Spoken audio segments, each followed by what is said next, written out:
Welcome to another edition of Working with Gen Z. Friends, we've often heard this saying that you have a limited window to make that first impression, and your first impression can often make or break you. And there's a corollary to that. If you are a leader and there's a team that follows you, you have to do much beyond that, right? People look up to you in ways in which how you walk, how you talk, what are your values, how do you gather and make influence in teams. All of that matters, and that really creates a brand. Oftentimes, we tend to undermine how important that can be, even while we can be very competent. And that's the word where we use that. Do leaders have the appropriate executive presence? But how exactly do you bring and build that executive presence? It's a mystical word, and there is a lot of talk around it. But today, we have an expert who can unpeel that for us. I'm very happy. My colleague and our guest, Sheetal, has agreed to do this episode on that. Sheetal, good evening and welcome to the show.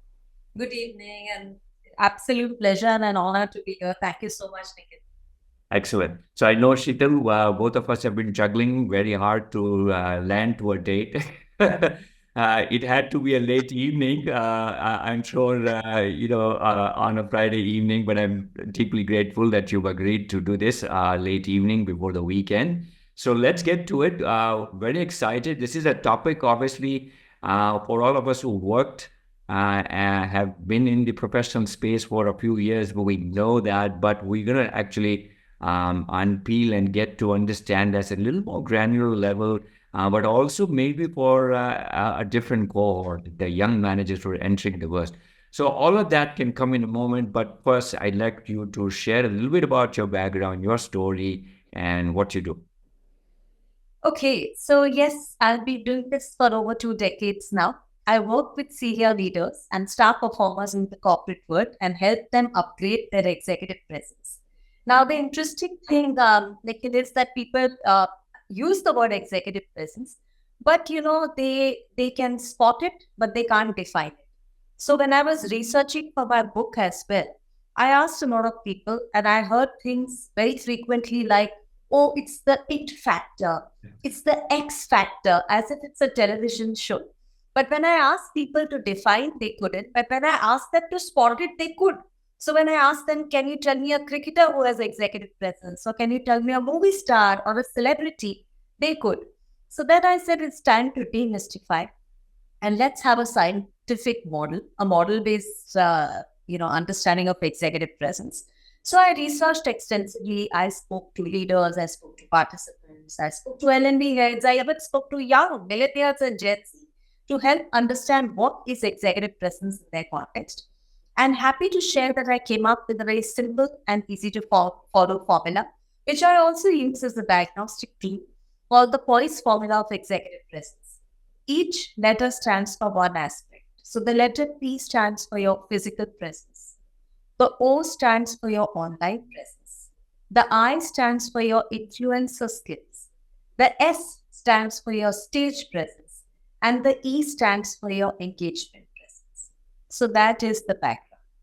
Fantastic. So I'm so very happy. We're going to talk a little bit about the book later in the show, and certainly we're going to try to go deep into this very nice and powerful framework that you've been using, which sort of condenses, if we have to build a formula for executive presence. So we'll get to that. But before we get to that, Sheetal, you've done so much work. Let's, if you can, and if you can help our viewers and listeners to understand, when we say executive presence, what are we talking about? Is it more the way we look and feel? Is it more about just our ability to communicate?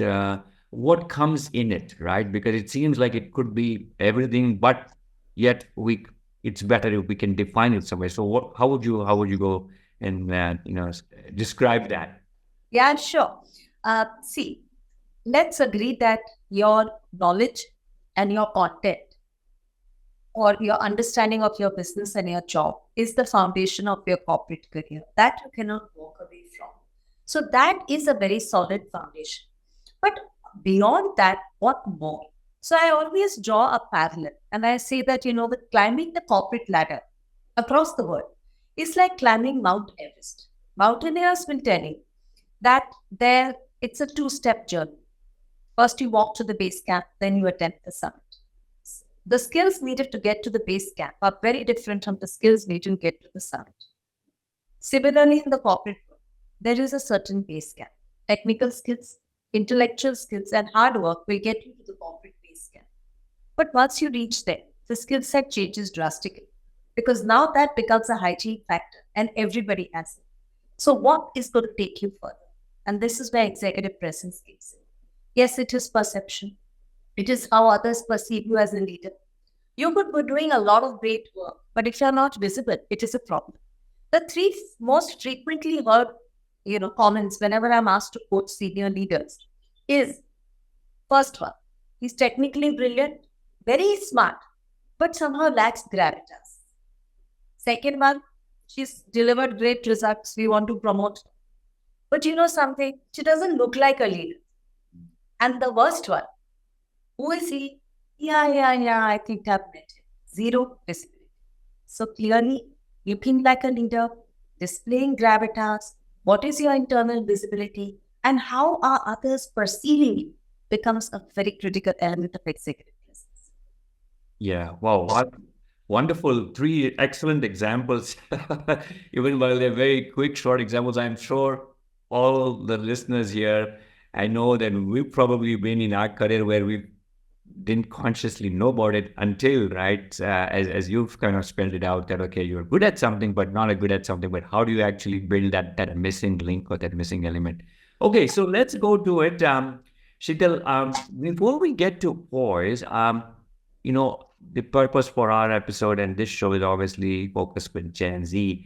Let's talk a little bit about them first. So in their context, we're going to talk about how do we use poise and understand that poise formula. But in their context, given that they're very digitally savvy, they can multitask, right? But they also have, I mean, if we think about just a kind of a general stereotype that, okay, there's someone who's got shorter attention span, they get disengaged quickly. So when we look at all of this as their background and their context, do you feel that is that something that goes against them? Or do we feel that there is a way for us to leverage some of that? It's a very interesting question. Some things change and some things never change. So even for Gen Z, I would like to tell them that when it comes to executive presence, some things have changed and some will never change. So if you look at each aspect, like let's look at physical presence. Sure. Now, yes, you can work from home. So that is wonderful. But the fact is that when you get onto a screen and you're doing business with a client who's sitting in any part of the world, while you may not have to wear a business suit, so that has changed. But be professional in your attire and well groomed. Looks definitely conveys a very simple message that I'm interested, I'm invested, and I have respect for you and your time. So that has not changed. If you look at body language, it's always critical to have a strong body language which shows interest, which shows I am invested in what you have to say, which also shows that I'm confident because people form opinions within a fraction of a second when they meet somebody. Before you've even spoken a single word, people have formed an opinion. Now that will not change, right? So it's important that you understand what are the elements of body language, how to read a room, and what are the signals that you're sending out, and what are the signals that you're seeing from others. So comprehending that becomes important. When it comes to online presence, I would say for Gen Z, it's very critical that they understand that people meet them before they meet them. The decision to hire, promote, do business with, and even marry is influenced by what people have seen each other on a screen. So clearly, online matters. Influence the skills, whether it is your ability to focus, take ownership, listen, display maturity, offer a calibrated response. Now, these things will not change. But yes, you have to build focus. Yeah. Stage presence has not changed. That is something which is a communication skill. Last 10,000 years, it has not changed. Yes, networking styles have changed. So engagement has changed. Today, you can network online. 10 years ago, this would have been not possible. So some things change, some just never change. Yeah. No, absolutely. So I think you're right. You're touching upon the six key points of that framework. And I'm going to just now take this opportunity. Let's kind of go deep. So when you talk about the P, the physical element, here is the generation, Sheetal, probably is very happy, as you said very rightly, that in their life they've seen 2 years of like a pandemic or 3 years of pandemic, and they seem to believe that the world went on quite nicely with an online presence, and them being on a camera, and that's absolutely fine. And we all had some advantages of being in that space. Now when you bring them back to work, uh, do you sense that? So what could be, you think about in some professions, like in financial services, in consulting, obviously there is a certain expectation that, yes, there's a dress code and so on. But on a whole, um, how do we bring that mindset in them, right? What have you seen? What can the managers say? Do we just simply make that and tell them as part of a policy? But I'm asking this more in the context of how do we get them to believe that, that physical presence matters, right? Beyond just kind of being directed and told them that, look, this is your new hire, you're going to have to do this. They'll probably comply with it. But maybe the messaging that says that, how you show up with clients, how you interact with peers, it does matter. So what tips or what have you seen, or what do managers do? I always want to ask the Gen Z a question that does packaging matter? Mhm. Because in their generation, they're the largest consumer of luxury goods and lives and experiences, right? So, Absolutely. does packaging matter? You walk into a showroom to buy something expensive. The item may be as big as my thumbnail, but then they'll put it in a velvet box, and then they'll package it, and then they put it in a bigger box and a bigger box, and they'll wrap it and they'll put a bow. So the item is like the whole packaging is possibly 100 times the size of the item, right? A second example I like to give them is a restaurant. If a restaurant has to do just 5, 6 things, and people can pay anything from 3 to 5x more. One, convert white light to yellow light and dim the light. Two, put tall red wine glasses and expensive cutlery and crockery on the table. Three, create an ambiance and an experience with soft music and some flowers on the table.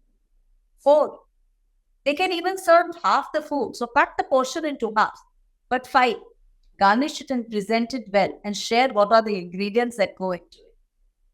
People can pay a large 5x more because that was food and this is an experience. So, yes, in the world of packaging and experience, first impressions matter. We do use all our senses to form an opinion. So, even in the world of business, every industry, legal, banking, financial services, consulting, IT consulting, hospitality, most industries have a uniform and an expected what we call as appropriate dressing. So I think it's important for us to understand. Yeah. And do you, in your experience, Sheetal, are there companies, or do you think of companies who do it well? For instance, I recall we used to work very closely with Deloitte as one of our tax partners. And I remember going into one of their offices quite frequently, in fact, many occasions. They actually had a mirror, believe it or not, as you enter the offices. Okay, very professional, large offices. And I think there was this saying that, okay, how do we look today, or how are we showing up today? And it was literally meant that, okay, if somebody came like not shaving, and somebody came with, the beard was not trimmed or whatever, right? I mean, it was like, I think they were told, and if you were told more than one or two times something, I think, and then again, there's some kind of an escalation. So do you, I mean, in your experience, have you seen either what managers have done, or some companies who, like, they do a good job and they've always kind of ensure that their brand remains intact, even at the line level, or the youngest of the managers coming in? Yes, I would say most companies, most industries are particular. And if you look at the senior bosses who could possibly be Gen X or baby boomers, you would see that they are sharply dressed, they are well dressed, they are particular about how they dress, and yes, they and I would always tell people that it's a very every industry today is competitive. There are very few industries which are left where business is easy. Now, in a situation like this, in a very competitive industry, it's very difficult for the senior leaders and the partners to sell the business. Now, the junior people in the team, as we go down the pyramid, have to make sure that the account is serviced well, the client is happy, and they have to convey seriousness. So, your appearance, your behavior, your communication, everything conveys I'm serious, I mean business. So, physicality may be the tip of the iceberg, but it matters. I always tell people only 10% of the iceberg is visible above the water, 90% is below the water. But you know something? That's the only visible part. So your physical presence matters. It's the first thing that people look at you when you walk in through the door. Even before you have said hi, they have noticed your physical presence. So it is a filter. Yeah, absolutely.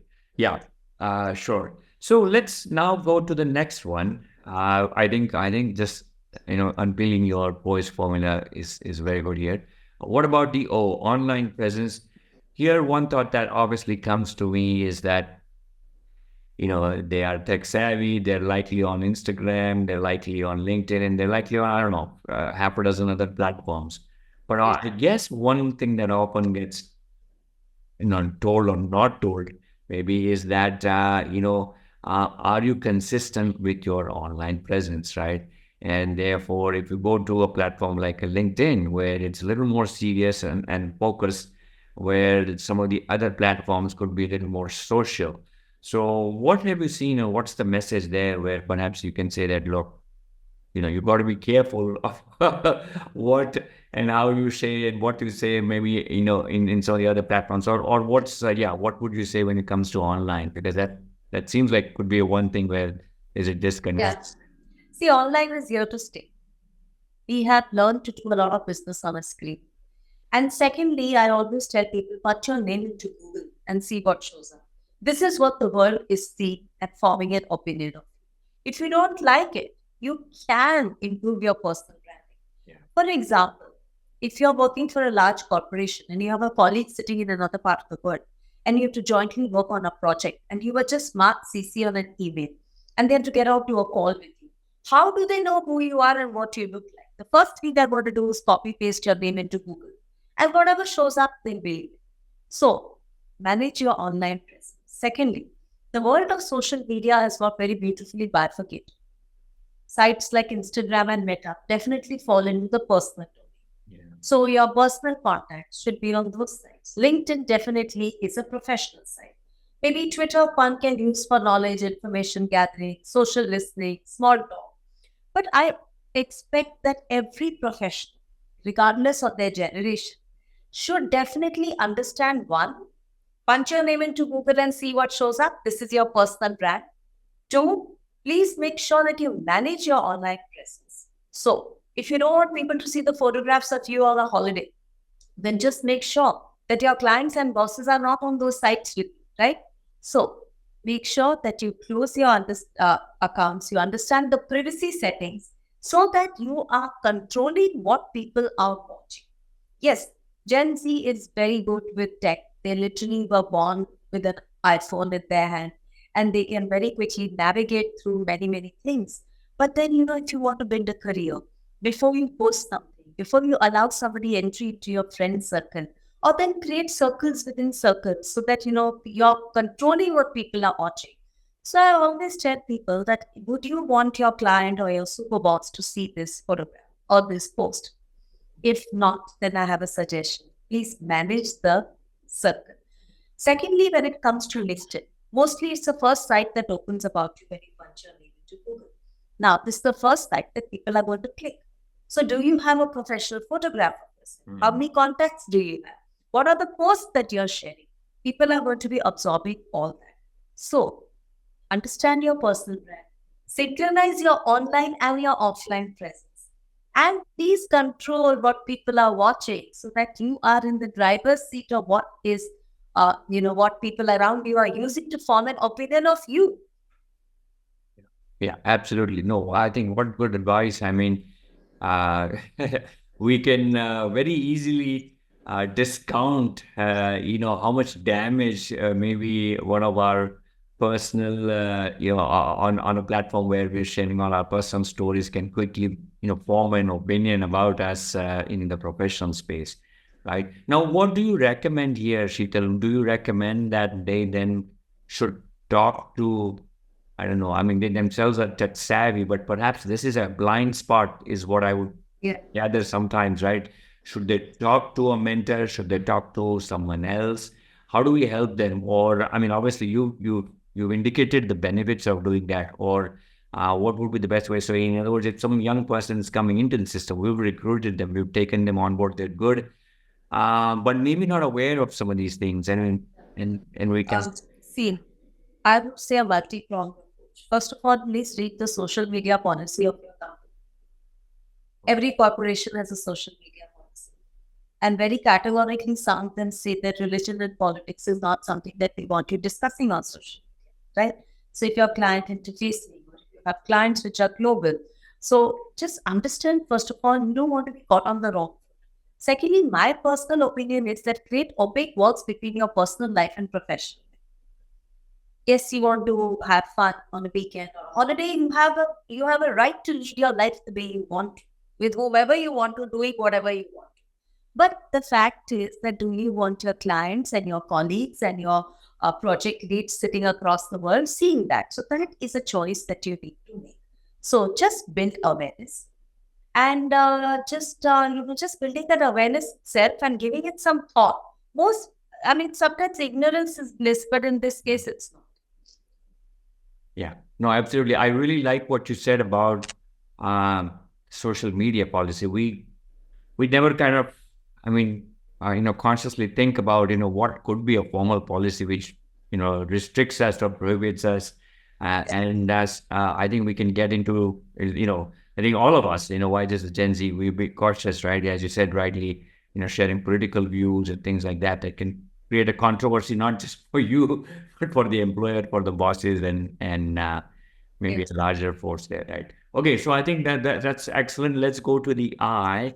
That's very important. That's a skill which is the influencing, and obviously we've seen managers throughout their career. You could be a very experienced manager and still trying to build that skill. But obviously, since you have this nice framework, how do we help them? Talk us first about the importance of influencing, and second is that more at their stage, right? How do we build that muscle for it? See, when it comes to leadership, the role of a leader is always to influence, motivate, and inspire. But even if you're an intern in an organization, you can start building this muscle. The ability to influence people, the ability to influence decision makers, your bosses, to get buy in for your ideas, the ability to speak up and influence people in a business meeting, right? So I think this is a skill that can be built from the time you join a corporation. Now, why you must have it, I've explained, but how to do it and what are the skills that are needed are also important. Yeah. According to me, the number one skill that most people should build is effective listening. I have noticed that most people don't listen.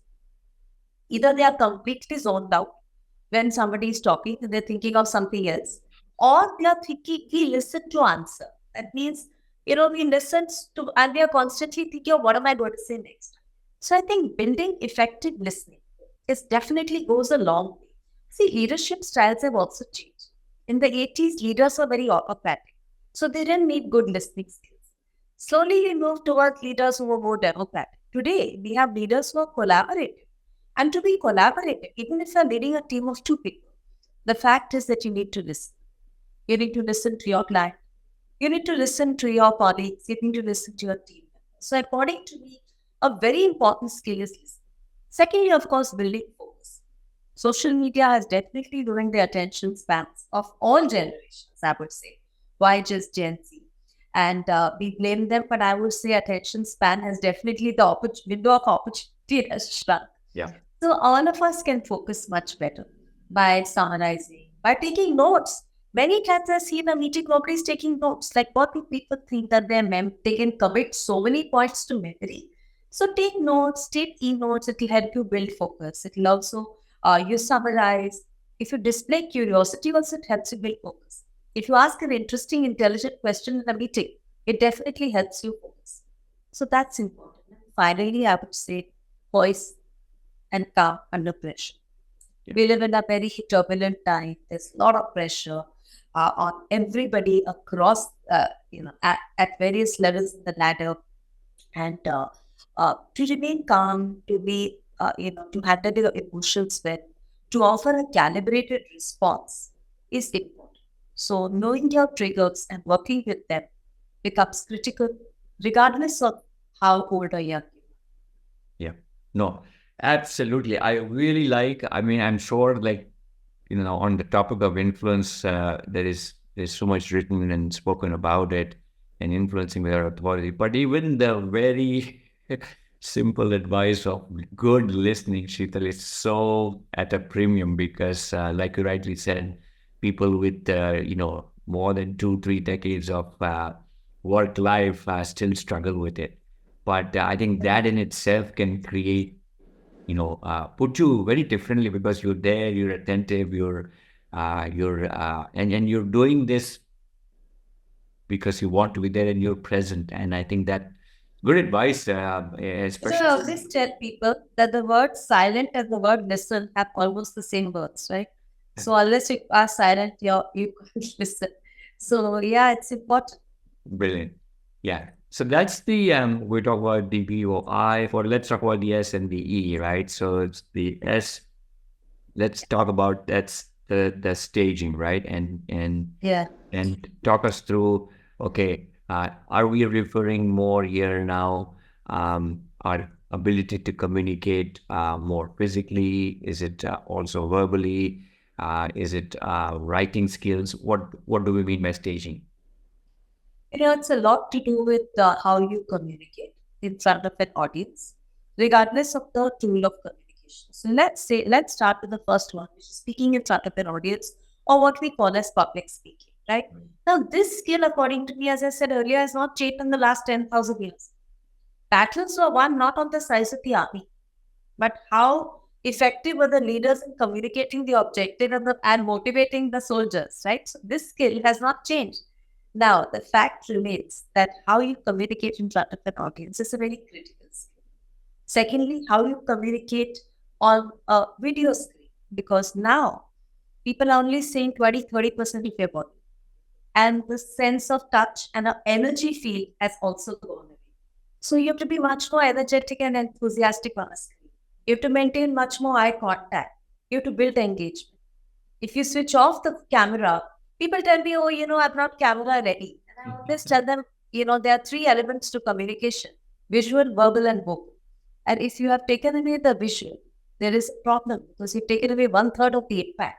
So focus on how you appear. Even the voice makes a difference. If you see in the last 5 years, in 2020, 21, 22, the winning sentences of the year were, "Can you hear me?" So clearly, voice has become a very critical element in communication. So it's voice, it's video, it's even an email. Are you crisp? Are you brief? Are you answering in bullet points? Do I have to pick up the phone to ask you what email have you written? Right? Also, is it so cryptic? Like sometimes people say, please action. And what am I supposed to action? Can you please highlight to me? Or then somebody will write a 200-word mail and you're trying to read it to figure out what am I supposed to do. So I think it's important for us to understand what are the levels of escalation. Face-to-face meeting will always remain the most impactful. Next comes video chat, then comes a phone call, then comes an email, and finally there's a WhatsApp message. So understand the levels of escalation, use them smartly, communicate effectively, and build your gravitas. Right. So here, Sheetal, one more question. In your experience from leaders that you work with, for those who seem to have gotten it, right, or are becoming a role model or a benchmark to go to, right, what have you seen? Is it more um, practice over time? Is it that they've gotten feedback? Is it that they've gotten good mentors? What how do we get to that stage, right? For those who it's very important, like you rightly explain what it means and the relevance, right? But if I'm a young person, I would certainly may not be aware. But how do I do it? Is it what's your sort of way to get to that stage? In first of all, it's a skill and not a trait. A trait is something that you're born with. A skill is something that you can learn. So you can learn it. When I see leaders who have executive presence, one, yeah, sure, they may be born with certain skills where you have a tendency to take on that role. Agreed. But the fact is that they have learned on the job. They have excellent mentors. They have observed world leaders, other leaders. Their quest for knowledge and learning is phenomenal. Display a lot of curiosity in learning new skills. They are open to feedback and changing and pivoting to a new course of action. So there is a lot of effort, and definitely practice makes perfect. So it's a combination of all these things. Anybody can develop it if they decide to. So the first step to any treatment is diagnosis. So diagnose and see, is this a skill you don't have or you have? Secondly, what are the aspects of the skill that you are naturally gifted with? Like many times people have an excellent voice. And I always tell them, I said, you're so good. Why don't you use this voice for modulation? And it's a revelation that they say, really? Now they didn't know that, right? Or sometimes people have a great presence. When they sit in a meeting, they take up a lot more space and you will not forget them. You will remember them even 3 months later. So understand your strengths and gaps and work on your gaps. We are all work in progress. And this is a skill that anybody can learn and pick up if they decide. Yeah. No, very nice. I like it. Diagnosis. I mean, we don't quite look at it that way, but simple enough just by asking, which are my areas of improvements, right? Which are the areas which I think I do well? And even just hearing that, sometimes we undermine our own sort of strengths. Yeah, we are our worst critics. Sometimes we are our worst critics. Yeah, yeah, absolutely. So let's go to the last one, the E. Okay, so talk us to us, the E's, the relevance. I will build it. Go ahead. Mm. E is building engagement, Yeah. connecting with people, or what we call as networking. Now, I'm firmly convinced that visibility increases opportunity, but visibility in the right circuits, in the right circles, and in the right format, right? Now, one thing that Gen Z is definitely very gifted is that they understand how to, at some level, connect with people. And I feel that at times they are even very authentic, right? So they are happy to show their vulnerability, which is a great thing to build relationships. So I think that is an area that they're definitely gifted. Secondly, they are not scared to speak up, right? Because times change, education system has changed. Maybe the world of internet knowledge has changed. So they have heard the pros and the cons. So they have a lot more information. Information became free in their generation, right? So they have a natural, there are some talents and some skills that they have. But I think it's important to build relationships within the organization. And it's very important to build relationships outside the organization. So whether it is with your peer group, with your colleagues, with your bosses, with your clients, showcase, highlight, work together, give credit to people around you, speak up in a meeting, offer genuine feedback to people, and finally, do your homework. Mhm. I know homework is a bad word. It gives goosebumps because it brings horrible memories of childhood. It was a single-handed villain that killed your child, right? But the fact is that homework is critical. In fact, I have never met a leader who has not done their homework. When they meet somebody, now you can say they have a battery of people whose job is to prepare them for that meeting. But the fact is that they still have to absorb all that information, they still have to use it, process it. So, I would just say that please do you want to create impact in a meeting?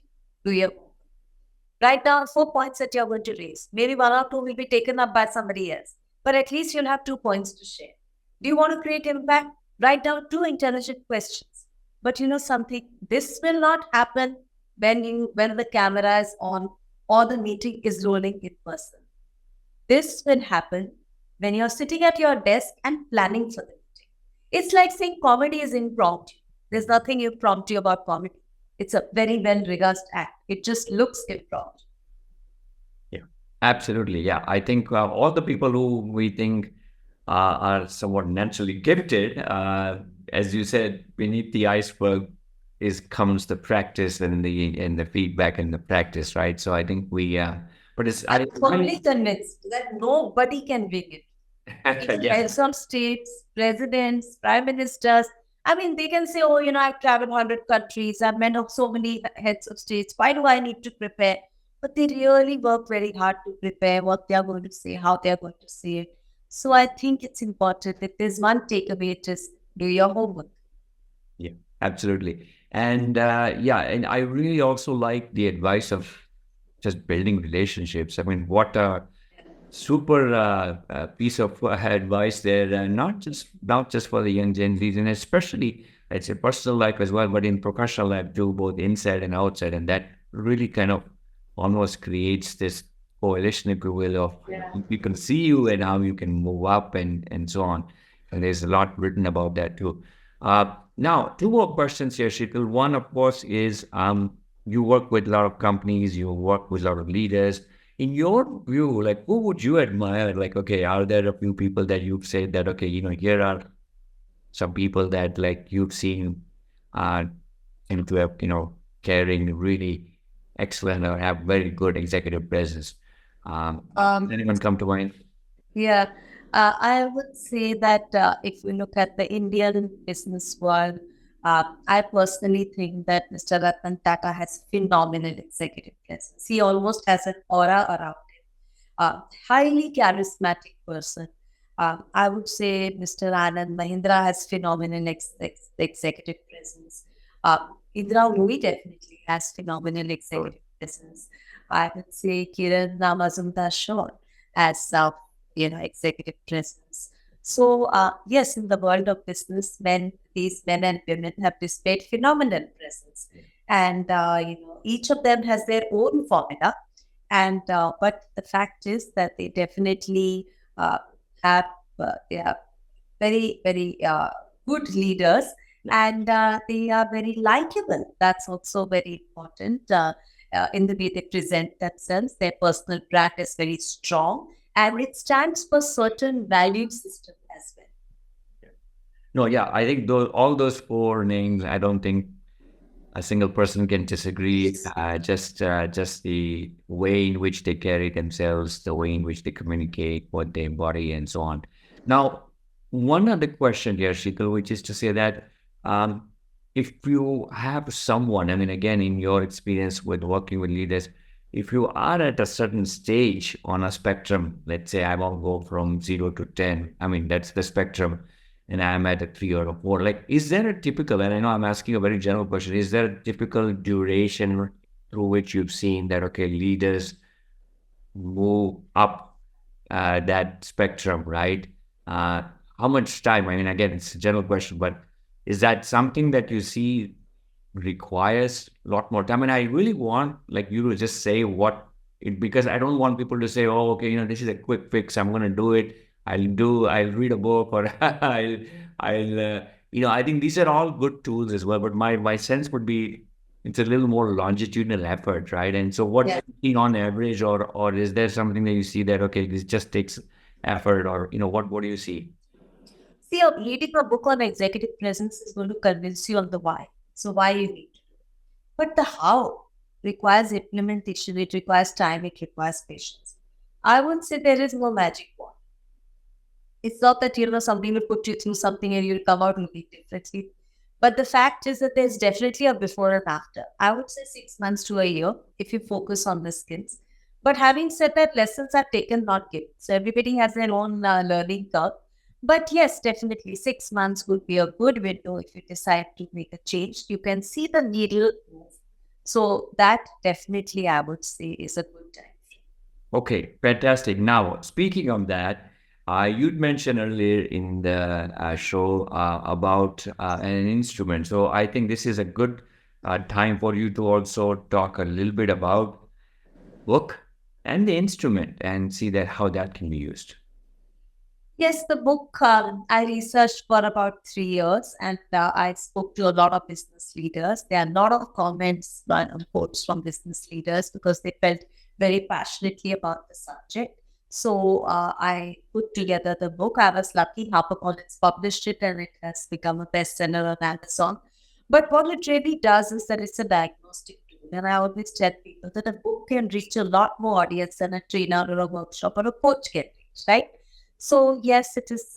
It has reached a lot of people who are interested in the subject across the world and has got good reviews. But the fact is that you can use it as a diagnostic tool to understand your own strengths and gaps. So use the book, read the chapters, look at the sub chapters, see what are the areas of improvement. It definitely will open your mind to what else can you do to build that skill.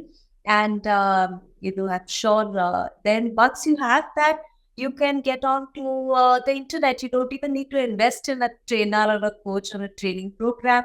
Once we decide to learn something, there's so much information available for free, so they can definitely learn it. But yes, one is understanding the why, two is understanding the how, and three, of course, is practicing it and learning. Yeah, absolutely. Okay, very good. Okay, so two last questions. One, of course, is what's your sort of parting advice, if you will, on maybe one or two do's and then don'ts for the Gen Z when you think about executive presence? So, just as a way to summarize, over and above everything that you shared, all very good advice. Anything else, like what should they keep in mind and what shouldn't they do? Okay, so the do's are based on their strengths because they are so tech savvy. They should definitely connect with leaders, and they're not fearful of speaking up or speaking out.